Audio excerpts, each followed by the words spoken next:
වික්‍රමසිංහයන් පසුව ප්‍රකට කළ සමාජ සංස්කෘතික ආර්ථික දැක්ම සම්බන්ධයෙන් 1915 මුස්ලිම් විරෝධී කැරැල්ලේදී මාෂල් ලෝ දාපු වෙලාවේදී මැර ඇති සොල්දාදුවෝ මාතර එතුමාගේ ගම් ප්‍රදේශයට කඩා වැදිලා අතුරුලියට කඩා වැදිලා ගම්මුන් බියවද්දමින් යනකොට ගම්මුන් ගෙවල් ඇතුළට දොර වහගත්තාම පුංචි දරුවෙක් විතරක් ස්තූපයේ ඉඳගෙන විවෘතව මේ මැර ඇති හේවායන් දෙස නොසැලී බලා හිටියා.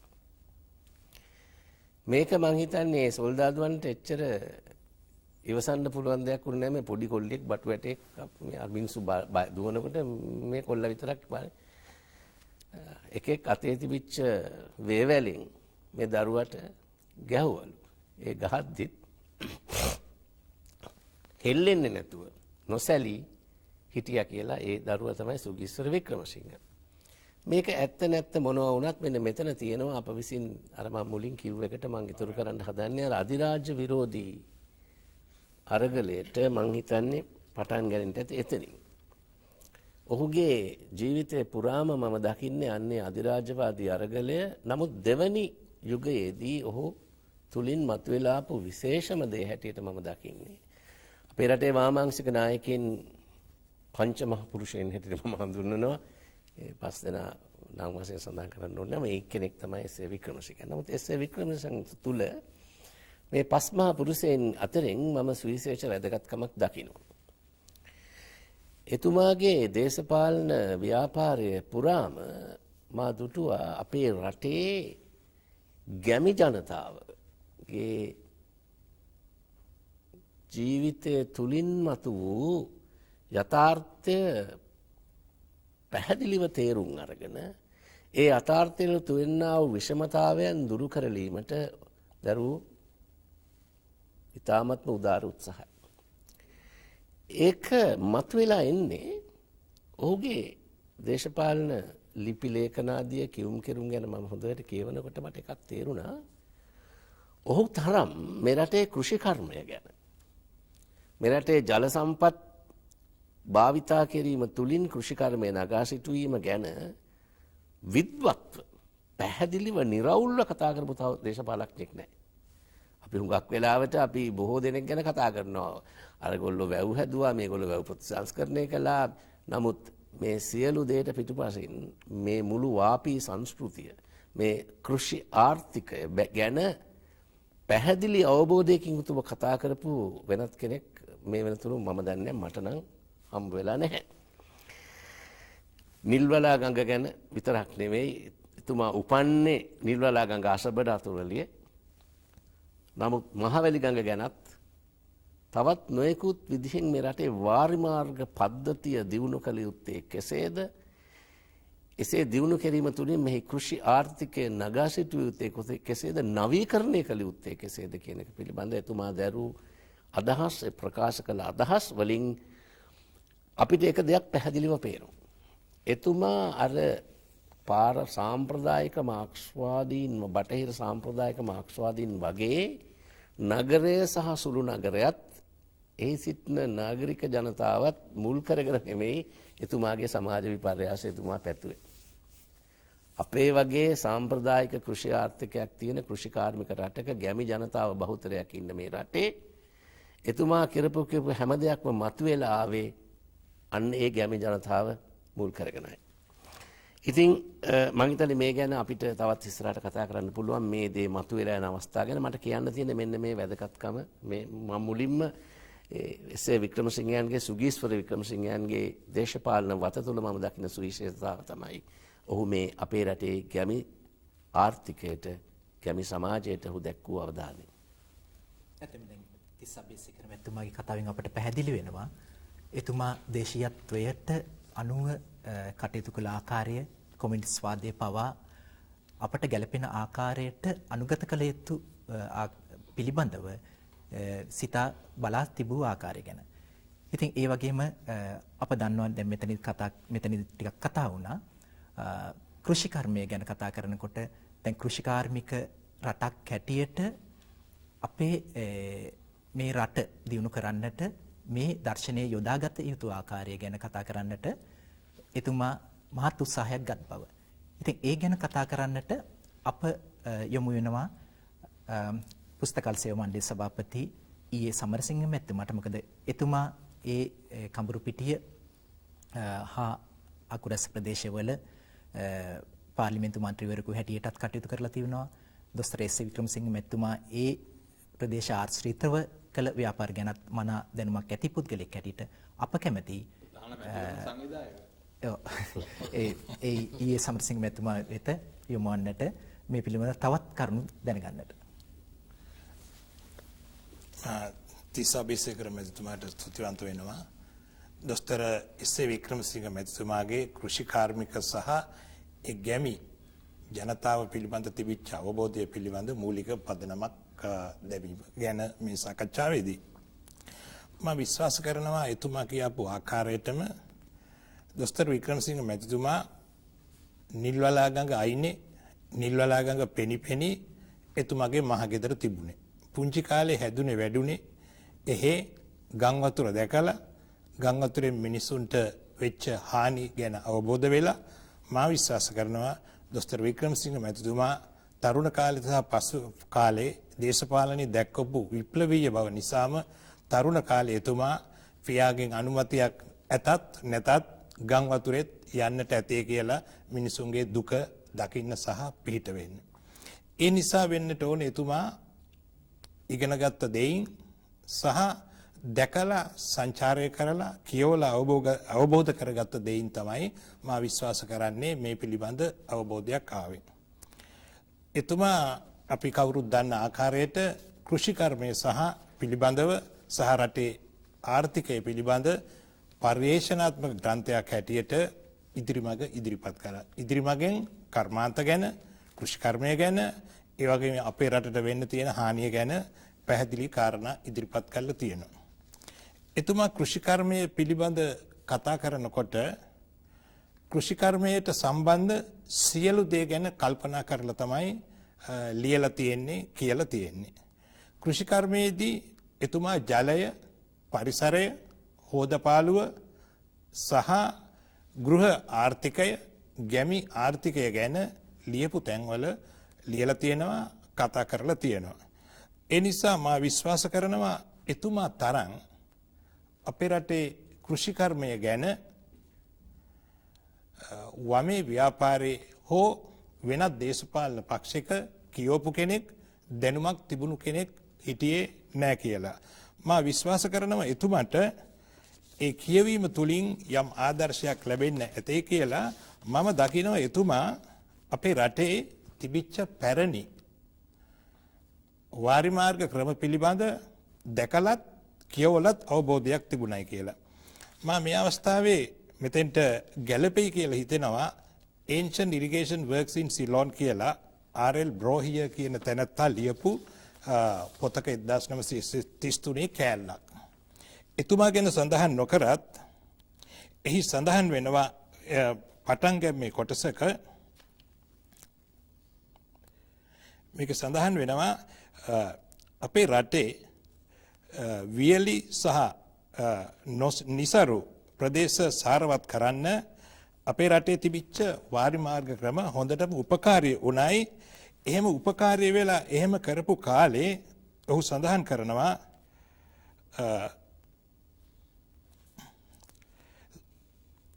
labor, skill and science had transformed arid plains into the areas of plentiful prosperity at a period when agriculture in Europe was in the rudest and most primitive state. අපේ රටේ අනුරාධපුර යුගයේ කාලේ වාරිමාර්ග දියුණු වෙනකොට බොහොම ගොරහැඩි සහ ප්‍රාථමික තත්ත්වෙ තිබුණයි කියලා. මා හිතනවා දොස්තර වික්‍රමසිංහ මැතිතුමා ඒ යුරෝපීය ඉතිහාසය ගැන කියවලා අපේ රටේ වාරිමාර්ග ගැන කියවලා අපේ රටේ වාරිමාර්ග ගැන දැකලා මේ වාරිමාර්ග පිළිබඳ එතුමා පාර්ලිමේන්තුවේ සහ පොත්පත් මගින් පත්තරවලට ලිපි මගින් කතා කරයි කියලා. එතුමා හැමතිස්සෙම වාරිමාර්ග පිළිබඳ කෘෂිකර්මය පිළිබඳ අදහස් ඉදිරිපත් කරමින් කතා කරේ විද්‍යාත්මක කෘෂිකර්මයක් ගැන. තනි ප්‍රදේශවල තනි ගංගාධාරවල කෘෂිකර්මය දියුණු කරන එක විතරක් නෙවෙයි මුළු රට සමස්තයක් හැටියට අරගෙන ඒ ප්‍රදේශවල තියෙන භූමි නිර්මාණය සහ දේශගුණික ලක්ෂණ අනුව අපේ රටේ කෘෂි කර්මාන්තත් එක්ක යමින් දියුණු කළ යුතුය කියලා තමයි එතුමා කල්පනා කරේ. අපි අනුව කතා කරමු. ඔව් ඇත්තම දැන් ඊයේ සමරසිංහ මහත්මයා කියුණා කෘෂිකර්මය අපට ගැළපෙන ආකාරයට ඇත්තම දැන් එතනදි වඩාත් වැදගත් වන්නේ අදට ගැළපෙන ආකාරයට විය යුතු අනුවම ඒ කියන්නේ විය යුතු ආකාරයටම මීට වසර කිහිපයකට කලින් මෙතුමාගෙන් අදහස් පළවුණු එක තමයි වඩාත් වැදගත් හැටියට අපට සලකන්නට වන්නේ. ඒකම අපි දන්නවා දැන් මේ හැම දෙයක්ම ගැනම කතා කරනකොට අපට විවිධ පුද්ගලයන්ගේ අයිතිවාසිකම් ගැන කතා කරන්නට වෙනවා. විශේෂයෙන්ම ගොවීන්ගේ කම්කරුවන්ගේ අයිතිවාසිකම් ගැන විශේෂයෙන් කතා කළ ක්‍රියා කරන පුද්ගලෙක් තමයි දොස්තර එස්.ඒ. වික්‍රමසිංහ මහත්මයා. ඉතින් එතනදී අපි මේ වමේ වෘත්තීය සමිති ව්‍යාපාරය තුළ මේ ගොවීන්ගේ කම්කරුවන්ගේ අයිතිවාසිකම් රැක දෙන්නට එතුමා කළ කාර්යභාරය ගැන මඳක් කරුණු විමසන්නට කැමතියි ගරු අමාත්‍ය ඩිව් ගුණසේකර මහත්මයාගෙන්. මිස්ටර් සහෝදරයා මදන්නේ පෙරලා රබමියන් පස්සේ මූලිකව අධිරාජ්‍ය විරෝධී ව්‍යාපාරය යෙදුණා. ඊට පස්සේ ඔහු කෙලින්ම ඔහුගේ ඇස යොමු වෙන්නේ වෘත්ති සමිති ව්‍යාපාරයට. ඒක පැහැදිලිව පේනවා 1933 දී තමයි ලංකාවේ ව්‍යවස්ථාදායකට පළවෙනි වතාවට වෘත්ති සමිති පනතක් ඉදිරිපත් කරේ. ඔහු රාජ්‍ය මන්ත්‍ර සභාවේ හිටියේ පළවෙනි වාමාංශික මන්ත්‍රීවරයා. ඒ වෙලාවේ හිටිය ගුණසිංහ මහත්මයා කම්කරු පක්ෂයේ නායකයා විදිහට කම්කරු අවස්ථාවේ ඒ පනත ගෙනාවේ ඒ පනත එන්න සිද්ධියක් වුණා. මොකද ඒ වෙලාවේ වමේ නානික සෙසු නායකවොත් ලංකාවට ඇවිල්ලා පළවෙනි වෘත්ති සමිති පීඨයේ වැල්ලවත්ත රෙදිමෝලේ කොල්වින් ආඩ්සිල්ලා එම්.ජී. මෙන්ඩිස් සරණංකර හාමුදුරුවෝ ඔක්කොම එතකොට දොස්තර වික්‍රමසිංහ ඒක විශාල අරගලයක් දුන්නා.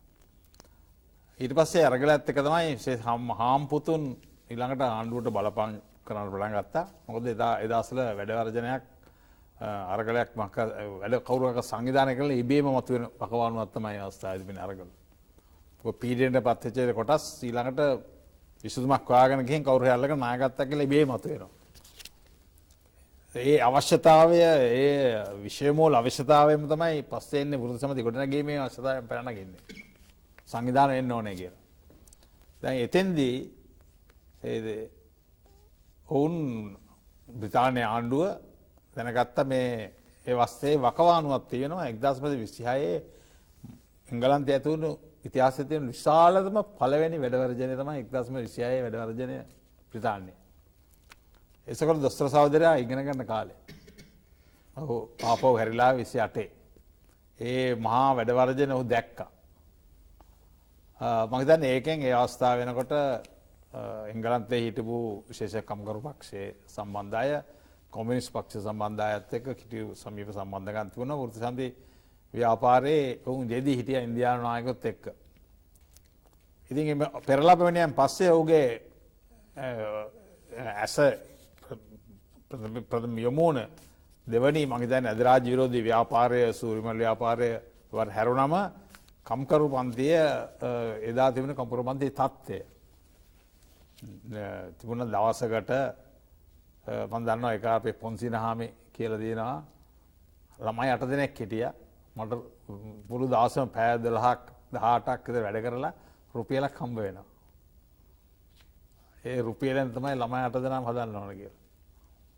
පසුවේ දොස්තර වික්‍රමසිංහ දොස්තර සහෝදරයත් එක්ක වෘත්ති සමිති ගොඩනැගීමට එක වුණු කාන්තාව. පළවෙනි කාන්තාව. මම හිතන්නේ හිරේ ගියා. හිර බාරයට ගත්තා, සටන් කරා, ට්‍රොලි ස්ට්‍රයික් එකට බෙල්ල දෙව්වා ගිහින් පාර රෝදෙට. ඒ වගේ විශාල සටන් අපි දැක්කා මේ අය මේ යන්නේ ඉස්සරහට අපි දැක්කා.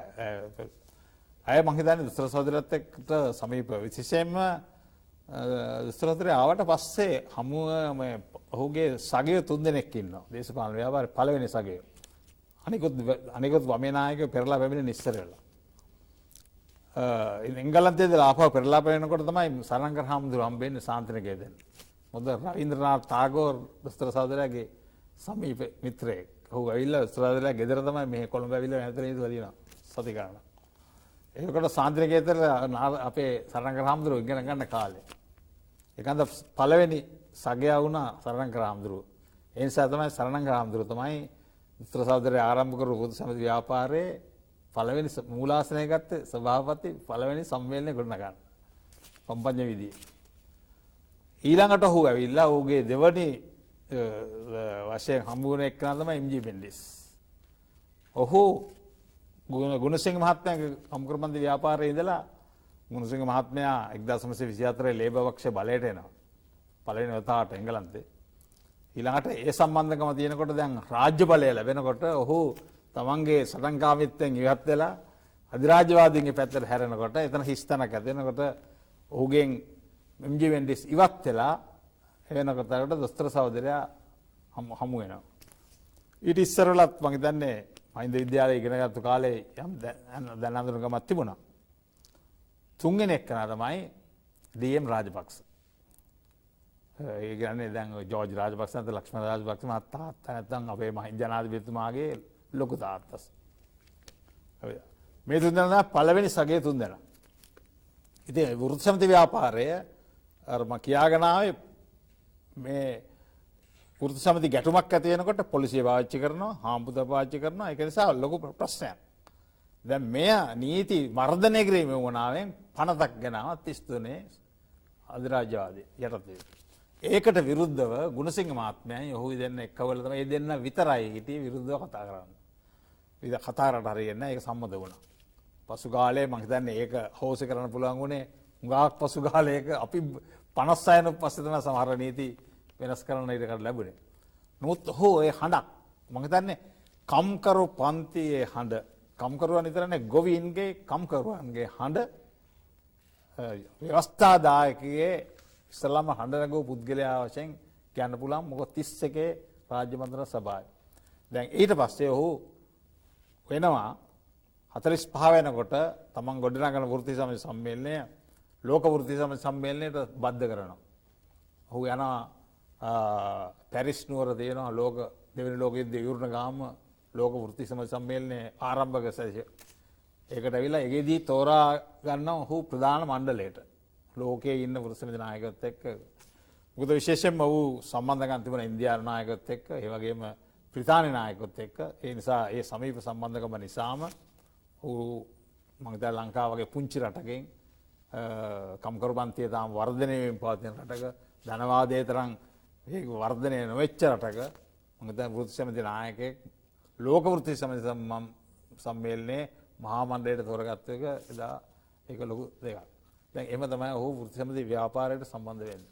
ඔව් ඇත්තම දැන් අපිට 1945 ගැන කතා කරනකොට රාජ්‍ය මන්ත්‍රණ සභාව ඉදිරියේ කළ මහා පෙළපාලිය ගැන සඳහන් කරන්නට වෙනවා. මොකද ඒක පූර්ණ නිදහසක් ලබා ගැනීමට ඒ වගේම ඒ බලපෑම් කරන්නට වෘත්ති සමිති වල අයිතිවාසිකම් ලබා ගන්නට මුල් වුණා කියන එක අප ඉතිහාසයෙන් දැන හඳුනාගෙන තිබෙනවා.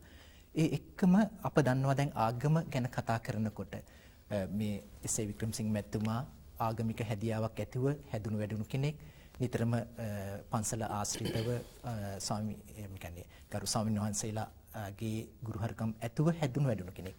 ඒ එක්කම අපි දන්නවා දැන් අමාත්‍යතුමා සඳහන් කළ උඩ කැඳවල සිටින සරණංකර හාමුදුරුවෝ දැන් අපි දන්නා හැටියට කොමියුනිස්ට් පක්ෂයේ ප්‍රථම සභාපතිවරයා හැටියටත් කටයුතු කළා. ඒත් මේ සියලු දේ තියෙද්දි ඇතම එක් කාලයකදී මේ කොමියුනිස්ට්වාදීන් ආගම් විරෝධීන් කියන මතයක් ගොඩනගන්නට කිසියම් කණ්ඩායමක් වෑයම් කළා. ඉතින් අප කුඩා කාලේ අපට මතකයි තවමත් මේ මතවාදයන් තිබු බව. ඉතින් මේ මතවාදයන් තිබුණත් ඇත්තම මේ මතවාදයන් ඇත්ත දේවල් නෙවෙයි. අපට මේ ගැන පැහැදිලි කරගන්නට මා කැමති පූජ්‍ය බටපොළ නන්ද ස්වාමීන් වහන්සේට යොමු වෙන්නට. ඔව් දැන් දේශපාලනයේදී කෙනෙක්ගේ වටිනකම තක්සේරු කරන්නේ අපි යම්කිසි සමාජ ක්‍රමයක් වෙනස් කරන්න දායක වෙන ආකාරය. දැන් මේ සමාජ ක්‍රමයක් වෙනස් කරනවා කියන එක අමාරු වැඩක්.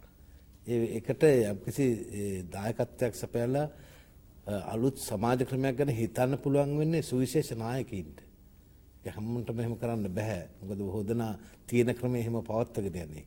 නමුත් දොස්තර වික්‍රමසිංහ මහත්මයාගේ තියෙන වෙනස තමයි මේ පැවතිච්ච සමාජ ක්‍රමයේ මහ විශාල පීඩාවක් තිබුණා අධිරාජ්‍යවාදී පාලනයත් එක්ක. ඒ නිසා මේකෙන් මේ රටත් ජනතාවත් මුදවගන්නේ කොහොමද කියන එක පිළිබඳව ප්‍රායෝගිකව හිතලා ඒ පිළිබඳව දැක්මක් ඇතුව කටයුතු කිරීම. දේශපාලනඥයෙකුට අවශ්‍යයි පළවෙනි කාරණේ මෙන්න මේ කියන දැක්ම. මේ දැක්ම නොඅඩුව තිබුණා දොස්තර වික්‍රමසිංහ මහත්මයාට. දැන් මේ රාජ්‍ය මන්ත්‍රණ සභාව අවසාන කාලය වෙනකොට කාන්තාවන් සහ මේ ළමයින් මෙහෙකාර සේවයේ යෙදවීම පිළිබඳව මේ ප්‍රශ්නය රටේ තිබුණා. මේකට අනුකාරක සභාවක් පත් කරා රාජ්‍ය මන්ත්‍රණ සභාවේ. මේ කමිටුවේ සමාජිකයෙක් හැටියට දොස්තර වික්‍රමසිංහ මහත්මයා කටයුතු කළා. සභාපතිවරයා හැටියට හිටියේ ඩී.බී. ජයතිලක මහත්මයා. එතකොට මේ කමිටුවේ වික්‍රමසිංහ මහත්මයා විතරයි වෙනස් අදහසක් දරුවේ අනිත් අයට වැඩි. අනිත් අය ඉදිරිපත් කළ වාර්තාවට ඔහු එකග වුනේ නැතුව ඔහු වෙනම වාර්තාවක් ඉදිරිපත් කළා. ඒකට හේතුව තමයි මේ අනිත් අය සඳහන් කළා මේ ළමයින්ගේ මෙහෙකාර සේවයේ ප්‍රශ්නේ තියෙන්නේ මේ යාපනයේ අර්ධද්වීපේ තමයි. සිංහල ප්‍රදේශවල තියෙන්නේ මේ හදා වඩා ගැනීම පිළිබඳව කාරණයක් තියෙන්නේ. ඒ නිසා ඒක මෙහෙකාර සේවයක් හැටියට දකින්න බෑ. මේ විදිහේ අදහසක් තමයි බොහෝ දෙනා දැක්කේ. නමුත් දොස්තර වික්‍රමසිංහ මහත්මයා එකහෙලා කිව්වා මේක මේ ඔහු බොහොම උපහාසයෙන් සඳහන් කරනවා මේක අනිවාර්යයෙන්ම මේ ළමා වහල් ක්‍රමයක් මේක. මේ යාපනයේ තියෙන ඒ දුක්ඛදායක තත්ත්වය තමයි රටේ අනිත් මේ අය තුලත් තිබෙන්නේ. ඒ නිසා මේක අනිවාර්යයෙන්ම වහල් මෙහෙයක් මේක. මේක සම්පූර්ණ කොන්දේසි විරහිතව අහෝසි කළ යුතුයි කියලා ඔහු කියනවා. ඔහු එතන විතරක් නෙමෙයි ඔහු ඒ වගේම යෝජනාවලියක් ඉදිරිපත් කරනවා. මේ ළමයි පිළිබඳව වහාම මහජන සුබසාධකාංශයක් පිහිටවිය යුතුයි කියලා. දැන් තමයි ඒක මේ දැන් තමයි ඒක කරන්නේ. මම කියන්නේ අපි දැන් මේ ළමා වර්ෂේ ළමා ප්‍රඥප්ති මේවා එන්න මේ දශක ගානකට කලින් මේක මම කිව්වේ ඒකයි මේ දැක්මක් ඇතුව කටයුතු කළා කියලා. ගෘහස්ත ප්‍රචණ්ඩත්වය මේ ළඟදී සම්මත කරේ. පනත ගැන කතා කරලා එතකොට දැන් ලබා සුබසාධනය සොයා බැලීමට පුහුණුව ලැබූ සමාජ සේවකයින් නිලධාරීන් පත් කරන්න කියලා. ඔහුගේ වාර්තාවේ උත්සාහ කරනවා. වෙනම වාර්තාවක් ඉදිරිපත් කරලා කොමිටුවේ වාර්තාවට වැඩිය වෙනම වෙනස් වෙච්ච වාර්තාවක්. එතකොට අසරණ ළමනු සඳහා ජාතික ළමා නිවාස යෝජනා ක්‍රමයක් ඇති කරන්න කියලා යෝජනා කරනවා. ඊළඟට අංග විකල දරුවන් රජයේ වියදමින් නඩත්තු කළ යුතුයි කියලා යෝජනා කරනවා. ඊළඟට අවුරුදු 17ට ළමයින් ගෘහස්ත සේවයේදීම සම්පූර්ණයෙන්ම තහනම් කළ යුතුයි. ඊළඟට ගෘහස්ත සේවකයෝ සපයන ආයතන ලියාපදිංචි කරලා පාලනය කිරීමට නීති සම්පාදනය කළ යුතුයි කියලා. ඔහුගේ මේ වාර්තාවට එකඟ වුණා යාපනයේ දිස්ත්‍රික්කයේ හිටිය මහදේව මන්ත්‍රීතුමා. එච්චරයි එකඟ වුණේ. මේ වාර්තාව සම්මත වුණේ නැහැ. නමුත් වාර්තාව සම්මත වීම නොවීම නෙමේ ප්‍රශ්නේ තියෙන්නේ. දැන් මේ වගේ 1930 ගණන් වල තිවිච්ච දැක්ම මේ සමාජ ප්‍රගමණය අර ඩිව් ගුණසේකර මහත්මයා සඳහන් කළ විදිහට සමාජ සංවර්ධනය කියන පැත්තෙන් ගත්තාම දොස්තර වික්‍රමසිංහ මහත්මයාලට බොහොම සුවිසල් පුළුල් දැක්මක් තිබුණා. ඒ දැක්ම තමයි වැදගත් වෙන්නේ. ඒ දැක්ම අනුව ක්‍රියාත්මක වුණා. ඉතින් අද අපි දැන් මේ මං හිතන්නේ දශක 6ක් විතර ගිහිලා තමයි මේ ළමයි පිළිබඳව දැන් අපි යම්කිසි නීතියකට ගේන්න උත්සාහ කරන්නේ. ඉතින් ඒ නිසා ඒකත් එක්ක ජාතික සංවිධානයේ බලපෑම් කරලා ලෝක මට්ටමින් ඇවිල්ලා තමයි. නමුත් මේ තනි පුද්ගලයෙක් හැටියට අර සාමූහික කමිටුවට එරෙහිව තනි පුද්ගලයෙක් හැටියට මෙන්න මේ දැක්ම තිබිච්ච එක තමයි මම හිතන්නේ දොස්තර වික්‍රමසිංහ මහත්මයාගේ අගය කළ යුතු පැත්ත වෙන්නේ. ඉතින් ඒ නිසා බෞද්ධකම කියන්නේ මේක තමයි. ඒ කියන්නේ අනිත් මිනිස්සුන්ට සමානව සැලකීම. දැන් ඔහු කතා කරපු හැම දෙයකම සඳහන් කරේ ඒ කාරණය. දැන් ජාතික අධ්‍යාපනය ගැන කතා කරත් ඒ සඳහන් කරේ වැඩි පිරිසක්ගේ සංස්කෘතිය මේ සංඛ්‍යාවෙන් ඌන පිරිසකට පටවන එක ගැන නෙමෙයි. දැන් අද අපි මේවා මම හිතන්නේ ආවර්ජනා කළ යුතු වෙලා තියෙනවා අද තියෙන මේ ගැටලුත් එක්ක තත්ත්වයන් එක්ක. මේ දශක 6-7කට ඉස්සර වෙලා මෙන්න මේ පුළුල් දැක්මක් ඇතුව කටයුතු කිරීම තමයි මං හිතන්නේ දොස්තර වික්‍රමසිංහ මහත්මයාගේ දේශපාලනයේ රටට ආශිර්වාදයක් වුණා සමාජයට ආශිර්වාදයක් වුණා කියලා අද අපට කියන්න පුළුවන් වෙලා තියෙනවා. ඇත්තම දැන් අද මේ දක්වා අප කතා කළ දේවලුන් තේරෙන්නේ මේ දොස්තර වික්‍රමසිංහ මැතිතුමාගේ දුරදක්නා නුවණ පිළිබඳව. ඇත්තම එදාට ගැළපෙන ආකාරයටත් වඩා දැන් තවත් අනාගතයට ගැළපෙන ආකාරයට එතුමා ක්‍රියා කළ ආකාරය මනාව පැහැදිලි වෙනවා මේ සාකච්ඡාවේදී. ඒ එක්කම අප දන්නවා මේ දවස්වලත් අප කතා කරන නිතර ප්‍රශ්නයක් මේ ජාතිවාදී ප්‍රශ්නය. එතනදිත් ඇත්තම මේ භාෂා ප්‍රශ්නයේදී එතුමා මනා දූරදර්ශී බවක් දැක්වුවා. ඉතින් එතනදී අපි අහලා තියෙනවා මේ සිංහල රාජභාෂාව විය යුතුයි කියන ප්‍රශ්නයේදී එතුමා දැරූ මතය. එතනදිත් එතුමා කියා තිබුණේ ද්‍රවිඩ භාෂාවෙන් කටයුතු කරන්නට ද්‍රවිඩ භාෂාව භාවිතා කරන පුද්ගලයන්ටත් ඉඩ දිය යුතුයි කියන එක. ඉතින් මම මේ අනුව මේ සම්බන්ධ මේ භාෂා ප්‍රශ්නයේදී එතුමා අනුගමනය කළ ක්‍රියාමාර්ගය ගැන කතා කරන්නට තිස්ස අබේසේකර මහත්මයා වෙත යොමු වෙනවා. ඔය භාෂා ප්‍රශ්නයට අපි සීමා වුණොත් සිද්ධ වෙන්නේ කිසියම් ප්‍රශ්නයක එක් සාධකයක් ගැන පමණක් අපි කතා කිරීමක් වෙනවා. මං හිතන්නේ භාෂා ප්‍රශ්නය මේ රෝග නිදානයම නෙමෙයි රෝගයේ කිසියම් ආකාරයක රෝග ලක්ෂණයක් කියලා මම දකින්නේ. අපේ රටේ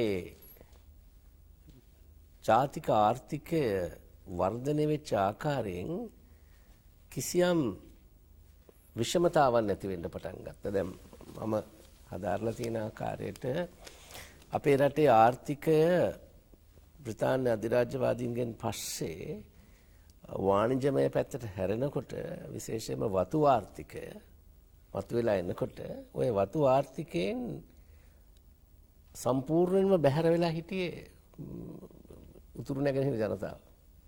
ඒ වතු ආර්ථිකය තුලින් ඇති වුණා වූ වතු ආර්ථිකයට පරිවාර සේවාවන් සැපයීම තුලින් ඇති වුණු කිසියම් පිබිදීම නෙමේ කිසියම් වාසීන් සම්පූර්ණයෙන්ම ද්‍රවිඩ ජනතාවට මේ උතුරු සහ නැගෙනහිර අයට නැතුව ගියා. දැන් මෙන්න මේක පොඩ්ඩක් මේක ටික සංකීර්ණ ප්‍රශ්නයක්. මින් පොඩ්ඩක් එහාට ගියාම දැන් අපේ රටේ තිබුණු සාම්ප්‍රදායික කෘෂි ආර්ථිකය වීගොවිතැන වැනි දේවල් වල තමයි අත වශයෙන්ම අපේ කොඳුනාරට වෙලා තිබුණේ. ඒක අපි දිනු කරන්නට අපේ කිසියම් සැලැස්මක් තිබිලා ඒක ඔස්සේ අපි දිනු වුණා නම් අත වශයෙන්ම අර දෙමළ සිංහල ප්‍රභේදය මෙහෙම මතුවෙලා එන්නේ නැහැ. මොකද ද්‍රවිඩ ජනතාවගේ ප්‍රශ්නය වුණේ පසු කාලයකදී උන්ට කිසියම් ආකාරයක වෙනස්කමක් දැනෙන්න පටන් ගැනීම තුලින් ඒ අය විශේෂයෙන්ම අධ්‍යාපනයේ මගින් ඔවුන්ගේ ඉස්සර කතාවක් තිබුණා අපිට ඉඩම් නැහැ වගා කරන්න. ඒක නිසා අපි අපේ පොලේ වගා කරනවා කියලා. we cultivate our minds or brains කියලා කිව්වේ. ඉතින් මම හිතන්නේ මෙන්න මෙතෙන්දි තමයි අපිට අද මම දන්නේ නැහැ මේක ඇත්ත වශයෙන්ම එස්.ඒ. වික්‍රමසිංහ මහත්මයාගේ මේ දේශපාලන දැක්මට පසුතල වුණාද කියලා හේතු වුණාද කියලා. නමුත් කෙසේ හෝ වේවා එතුමා එදා අපේ කෘෂි ආර්ථිකය පිළිබඳ දැක්වූ අවධානය තුල මම දකිනවා මෙරට මේ විවිධ ජාතීන් එක්සේසත් කිරීමට තිබුණු ප්‍රධානම පදනම වර්ධනය කිරීමට අපි අපොහොසත් වීම. දැන් මෙතෙන්දි මම මේ වික්‍රමසිංහයන් කියපු එක දෙයක් මේ ඉදිරි මඟ ගැන මෙතුමත් කතා කළා. මම මෙන්න මේක උද්දෘත කරන්න කැමතියි මෙතෙන්දී. එතුමා මේ වර්තමාන අර්බුදය ගැන මේ කතා කරන්නේ. වර්තමාන අර්බුදය මීට කලින් පැවති ඒවාට වඩා බොහෝ බරපතලයි. ඒවාට වඩා හුඟක්ම කල් පවතින සුළුය. එය පහසුවෙන් හරිගස්සා ගත හැකි ටික කලකින් මගහැරී යන తాවකාලික අර්බුදයක්ද නොවේ. සහනදායක ක්‍රමවලින් හෝ වෙනත් తాවකාලික ප්‍රතිකර්මවලින් හෝ එය විසඳීමට නොපුළුවන. ඇත්ත වශයෙන් කිවහොත් මේ අර්බුදයේ කලින් පැවති අර්බුදවලට වඩා මූලික වශයෙන්ම වෙනස්ය. අර්බුදය පිළිබඳ මේ අලුත් අංග ලක්ෂණයේ තේරුම් ගැනීම ඉතාමත්ම වැදගත්. මේ අර්බුදය ඇති වී තිබෙන්නේ භාණ්ඩවල මිල වෙනස් වීමක් හෝ අපේ ද්‍රව්‍යවලට ඇති ඉල්ලීම අඩුවීමක් හෝ නිසා නොවේ. මේ අර්බුදය ඇති වී තිබෙන්නේ නිෂ්පාදිත වස්තුව මදිකම නිසායි. එක පැත්තකින් ජනගහනය ශීඝ්‍රව වැඩි වෙනකොට ජාතික නිෂ්පාදනය එකතැන පල් වෙන්න පටන් ගත්තා. මේ ජාතික නිෂ්පාදනය මත නෙමෙයි අපේ රටේ ආර්ථිකය රැඳී තිබුණේ ඊට කලින්. ඒ කියන්නේ අපේ ආනායන අපනායන ආර්ථිකයක් කියලා තමයි අපි ඉගෙනුවේ ඉස්කෝලේදී. an undiversified export import economy.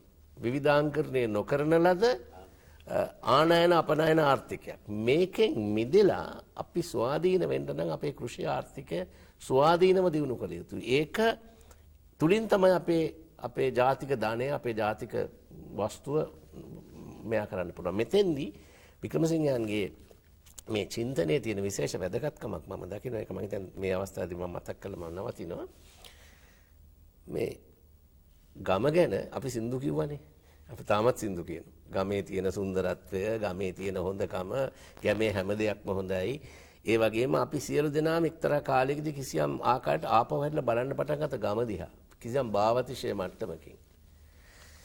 මේක තමයි අපේ සමහර වෙලාවට අපේ ඉදිරි ගමනට එක්තරා බාධකයක් වුණා. නමුත් ඇත්ත වශයෙන්ම වික්‍රමසිංහයන්ගේ දේශපාලන දර්ශනය තුළ ගම ඔහු දැකලා තියෙන ඉතාමත්ම යථාර්ථවාදීව.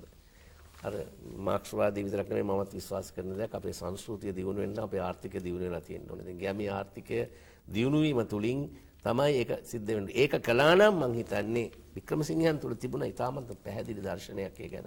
මට ඒ දිගින් දිගට කතා කරන්න වෙලාවක් නැහැ. ඒ ගැන උද්දෘත කියන්නත් වෙලාවක් නැහැ. නමුත් මම හිතනවා අපේ වර්තමාන අර්බුදය විසඳීමට තිබිච්ච හොඳම විසඳුම ගැබ් වෙලා තිබුණා කියලා ඒක වචන වලින් සූත්‍රගත කරලා නොතිබුණත් සමස්තයක් වශයෙන් අරගත්තාම සුගීස්වර වික්‍රමසිංහයන්ගේ දේශපාලන ක්‍රියාවලිය තුළ මම දකිනවා අපේ රටට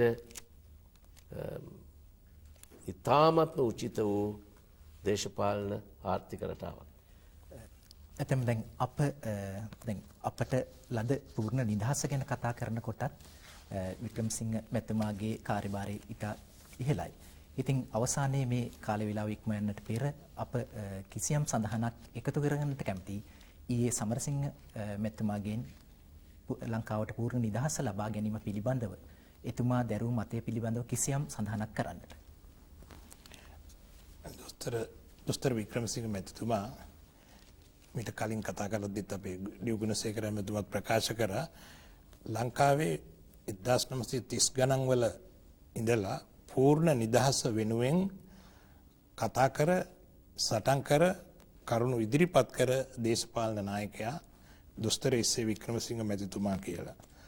මා හිතන්නේ අර එතුමට ඒ පූර්ණ නිදහස පිළිබඳ කතා කරන්න පුළුවන්කම ලැබුණේ ඒ දේ සියලු දේ කරේ එතුමට තිබිච්ච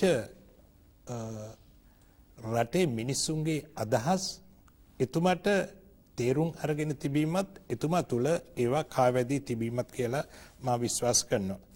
එතුමා එහෙම බයක් නැතුව මට මතකයි ලියුගුණසේකර ඇමතිතුමා මොය සමහර කතාවලදී මතු කළ දක්වනවා. අර